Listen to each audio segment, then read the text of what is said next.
যুক্তরাষ্ট্রে প্রবল বৃষ্টি ও বন্যায় কমপক্ষে 9 জন নিহত হয়েছেন। মূলত প্রবল বর্ষণের জেরে উত্তর আমেরিকার এই দেশটির দক্ষিণ পূর্বাঞ্চলের কিছু অংশ প্লাবিত হয়েছে এবং অনেক স্থানে রাস্তা ও ঘরবাড়ি ডুবে গেছে।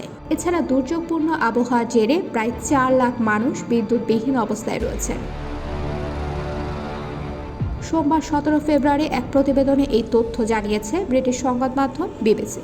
যুক্তরাষ্ট্রের কেন্টাকি অঙ্গরাজ্যের গভর্নর অ্যান্ডি বেসিয়ার বলেছেন, তার রাজ্যে 8 জন মারা গেছে। মৃতের সংখ্যা আরও বাড়তে পারে বলেও স্থানীয় সময় রোববার এক সংবাদ সম্মেলনে ইঙ্গিত দিয়েছেন তিনি। বেসিয়ার বলেছেন, বন্যার পানিতে আটকা পড়া শত শত মানুষ এবং গাড়িতে আটকে থাকা অনেককে উদ্ধার করা হয়েছে। একই সঙ্গে বাসিন্দাদের এখনই রাস্তায় না যেতে ও বেঁচে থাকতে সতর্ক করেছেন তিনি।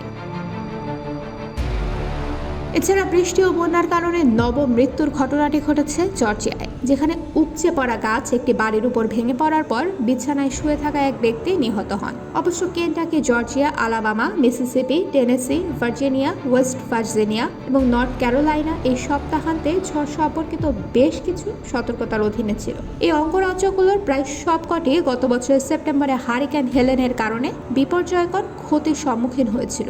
পর্যবেক্ষণ সাইট পাওয়ার আউটেজ ইউএস এর তথ্য অনুসারে 8টি অঙ্গরাজ্যে রোববার স্থানীয় সময় বিকেলে প্রায় 4 লাখ মানুষ বিদ্যুৎবিহীন অবস্থায় ছিলেন। বিবিসি বলছে, বৃষ্টি ও বন্যার জেরে মৃত্যু ও ক্ষয়ক্ষতির একটি বড় অংশ কেন্টাকিতে ঘটেছে বলে মনে হচ্ছে। সেখানে নিহতদের মধ্যে একজন মা ও তার 7 বছর বয়সী শিশু এবং 73 বছর বয়সী এক বৃদ্ধও রয়েছে।